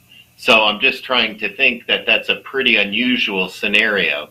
And I'm wondering if the patient thinks they have a thin scalp when in fact they really don't. They're just kind of in the normal ballpark. If it was really paper thin, yes, I would lower the densities. We would have to angle the grafts probably more acutely. Mm-hmm. So whenever we make them more acute, we put them at a lower density. So yeah, but maybe the patient thinks they have a thin scalp when they really don't. I don't know. Okay, that's fair. That's fair.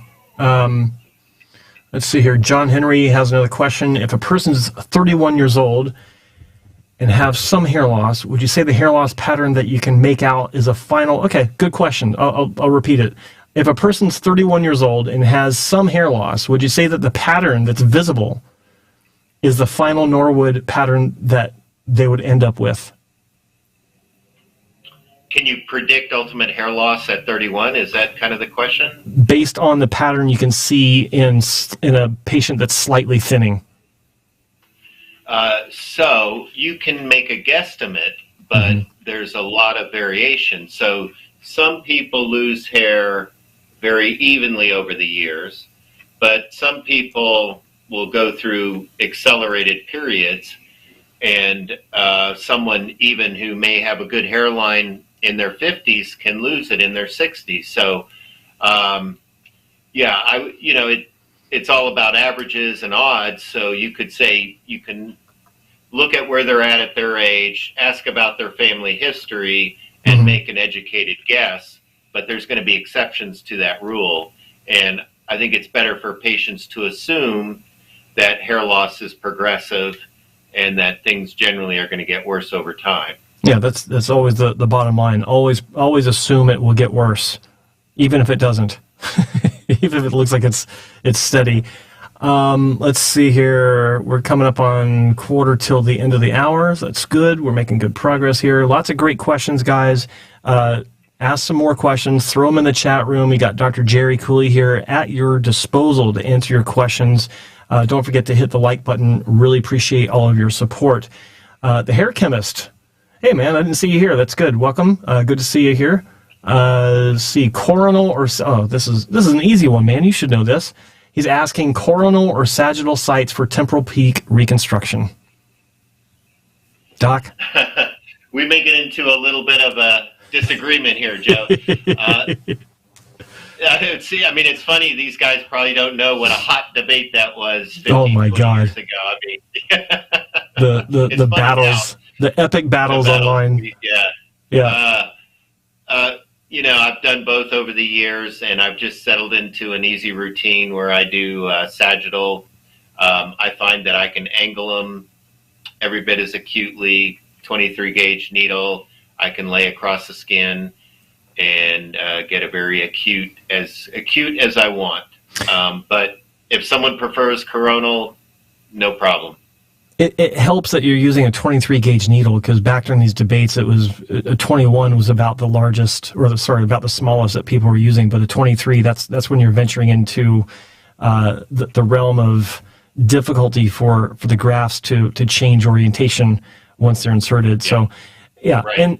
and when you're matching up you're cutting your grafts to size properly, then it's pretty much a moot point. in better hands. So, but yeah, it's good memories on that actually. it was fun times.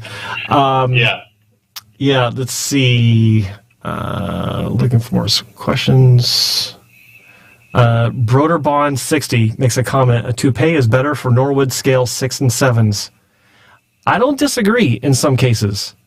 Not at all. I'm a big fan of quality hair systems. In fact, had I not had the opportunity for repair, if I was told, then fine. I would have actually investigated that. They weren't so great back in the early 2000s, but I would have not considered shaving at that time because it still wasn't in vogue yet. Almost was in 2001, 2002. But you still look like you were a skinhead if you shaved your head back then. So I wouldn't have gone that route. I would have seriously considered a hair system. I'm a believer in them. So don't disagree with you. In many cases, they are a good alternative. If people can commit, and actually leads me to my next question for the doctor, but if you can commit to a good hair system and avoid surgery, I think that there's nothing wrong with that in the least. But leading into my question, Doc, I don't know the answer to this. Have you ever, I don't think I do, have you ever worked on a patient that was a long time wearer of a hair system and he wanted to have a real hairline, just like a real boy? Did you ever build a hairline for a patient to wear a system behind? Yeah, I did that one time and it worked out very well. I thought it was a great idea. I was actually hoping to do more of it, but I don't know, just in my practice, it's interesting how things change over the years, but I don't see people with hair systems. I don't have people asking about them. And I agree with everything you said. I think it's a great concept if that's for some people. Mm-hmm. It just seems that people maybe, I guess, do their own research online before they come to me or something. I don't know. But it's just not part of our discussions anymore. Yeah. It's interesting where I see more of hair systems being talked about on YouTube. There are actually some YouTubers, and I don't remember their names right now, that have dedicated their channels to wearing a system and what it's like, and tips and tricks and all this. I don't know anything about them or their background or anything, but I've seen some of the work they do, and I've seen some manufacturers and the stuff that they're putting out, and it looks good. Like the average person would never know. And I think that if you can commit to it, like it is a commitment. It's not something that I used to know a guy, he'd buy one every month and go have it cut into his hair, and he'd use the same one for a month and would never take it off. It was glued on. I wasn't a fan of that, but it worked for him. There are better ways to do it. I'm a fan, like I said, so I just want to reiterate that. Hampton Hudson, our boy in Georgia, says, Dr. Cooley, hypothetically speaking, if you had to commit to doing only either FUE or FUT tomorrow, which procedure would you stick with? I understand there are pros and cons to each. FUT. Okay. Care to expound on that? So, unless a guy wears his hair very short, in my opinion, the benefits of taking hair from the safest part of the donor area, typically patients get a nearly undetectable scar. I don't see what the benefits of doing FUE are in that situation, which most of my patients are not wearing a one guard. They're not wearing their hair super short. They may need more grafts down the road. And I'm concerned about hairs taken from non-safe parts of the donor area. I have received emails from people who've had several large sessions of FUE done elsewhere, and they're saying, why are my grafts thinning? And I think we're going to see a lot more of that over the next 10 years as guys progress in their hair loss and realize they thought they were safe, but a lot, maybe 30% of their grafts were taken from areas that were actually going to thin. Yeah. Sorry, I was just getting a report that there was a small mushroom cloud reported over the state of Georgia. Over your answer, actually. Inside joke, inside baseball there, folks. I was listening to your answer, and it just comes back to me. The only reason FUE exists is for one reason and one reason only: the donor scar. For guys that want to wear their hair short, that's why it's become popular. And I say that because Dr. Cooley was referencing the debates of the early 2000s, mid 2000s that we were having online with sagittal versus coronal. That was another debate. And the way that FUE is being promoted was it allows you to shave your head, which we know is not true now in many cases. In some cases it is. But that's why it became so popular. That's why it was created originally. We won't go back to the Japanese in 1934 or 1930s using it. That's not why. But when Ray Woods first embraced what he called the Woods technique, before it was called FUE, that's the only reason why he embraced it, because he was seeing wide strip scars from bad surgeons. And you can't blame the guy. Two reasons. He was doing a lot of good helping these guys, but number two, it was one hell of a niche to create for himself that changed the industry through exposure through Spencer Coburn, and then Spencer's pushing of some of the early pioneers to look at this, and they eventually adopted it, and then here we go, boom, explosion. That's the history in a very tiny nutshell of FUE. So great answer by the doctor. Fair question by... And I would add one more concern I have about FUE, Joe, is I think it's one thing people need to consider. The donor area is composed of 1s, 2s, 3s, sometimes 4s. Mm-hmm. And so not only can you go outside the safe donor area, but you can cherry pick the donor area of those 3s and 4s. Mm-hmm. And they may only account for 25% of the total grafts, but so in a strip, they may be 25% of those grafts. But in FUE, you could make them 80%. So you could make a killer result, but you've cherry picked that donor area. And if you put them all in the frontal third, you could be in trouble for future procedures. Right. And so, you may have, a few thousand more grafts in your donor bank, but they may all be 1s and 2s. I would add, though, that with FUT, you can compensate for that by making larger grafts through the... Right, you can make larger grafts, and something we do all the time is we pair and triple grafts. Yeah. So if we get a lot of 1s, we can make 3 hair grafts by putting 3 hairs into a site. There you go. Right on. Little secret sauce there for you people that you don't hear by just reading. That was a great piece of insight there, Doc. I appreciate that. So we're coming up on the end of the hour. It's 4:53. We got 7 minutes left. Let's make this the opportunity for one final question. I only see 31 likes on the board, people.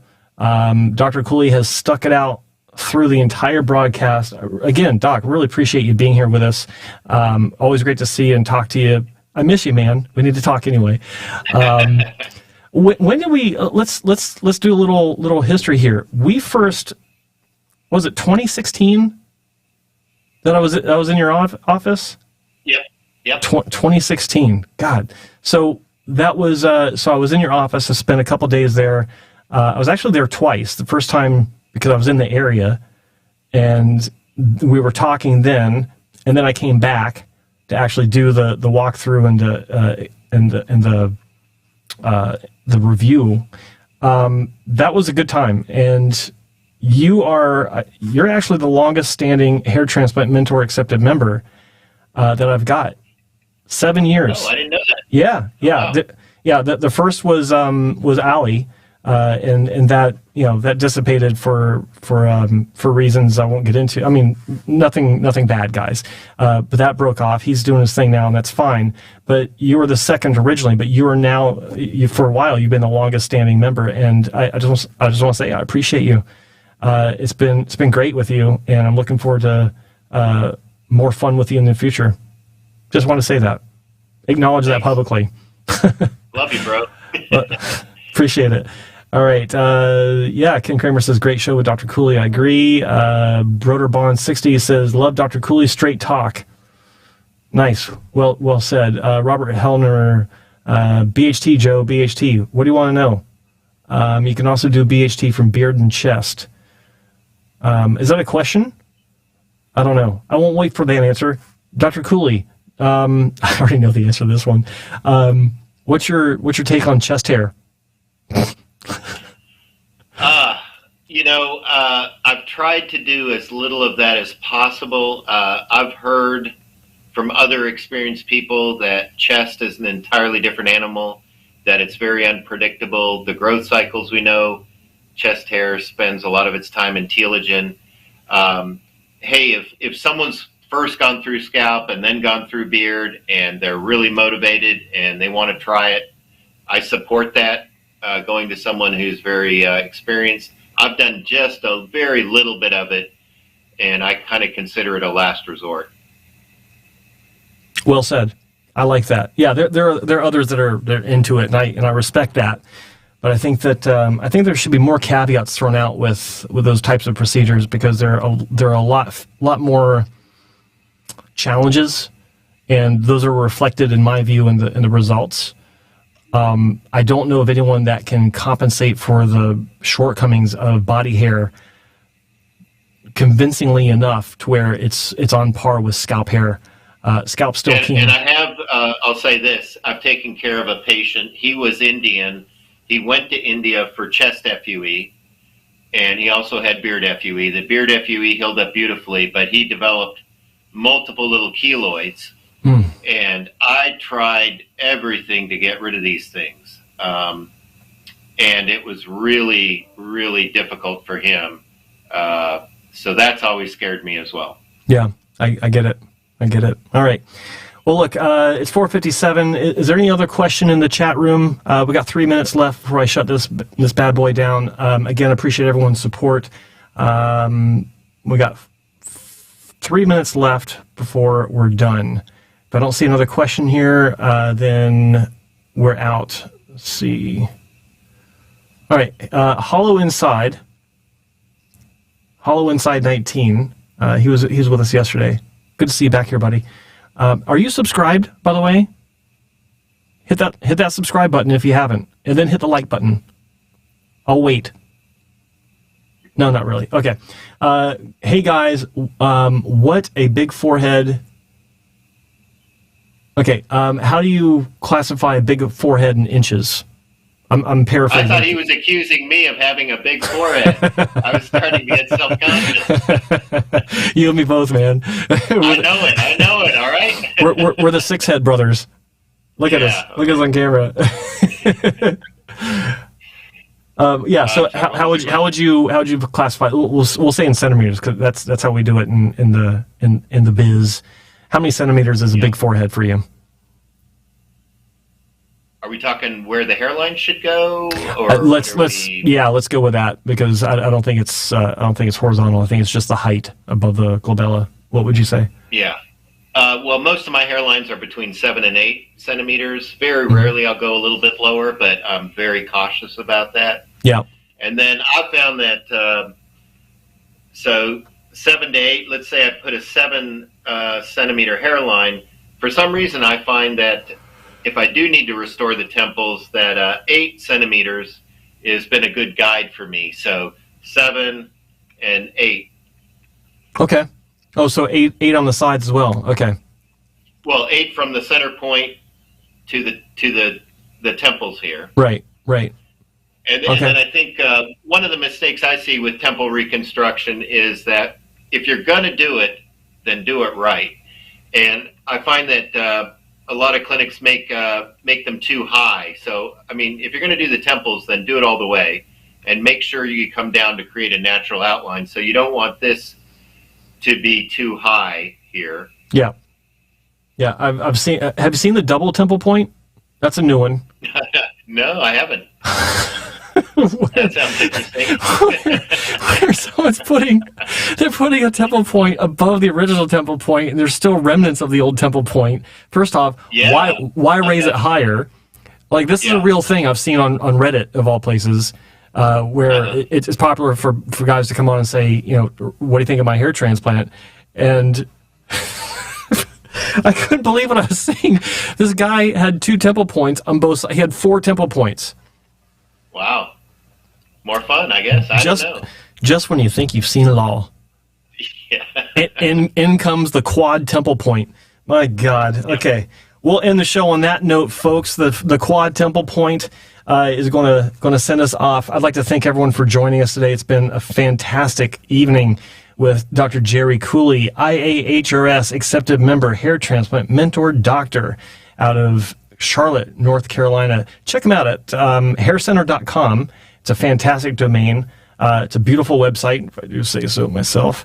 Looks fantastic. Lots of great information and lots of great before and afters, that's for sure. And to this day, I got to recognize this. To this day, still, the only doctor on the planet that has standardized an Ultra HD 4K video, like high bit rate. We're talking like professional level 4K video for all of his results, before and afters. There's no other clinic on the planet that's done that. Kudos to Dr. Cooley for doing that from the beginning. 2016 is when he started doing it, made the investment, and I think it's paid off. It's just, I love seeing that, because when you comb through, you can see each and every little follicle, and just as it exits the scalp, just wonderful. I had to go, sorry for the rant, it just makes me excited. All right, so thanks for joining me, Doc. We'll talk later on. Thanks everyone for joining us. We are out of here, and we'll see you again tomorrow. Same bat time, same bat channel, 3 p.m. Pacific, 6 p.m. Eastern. Be good. Bye. All right, Jerry.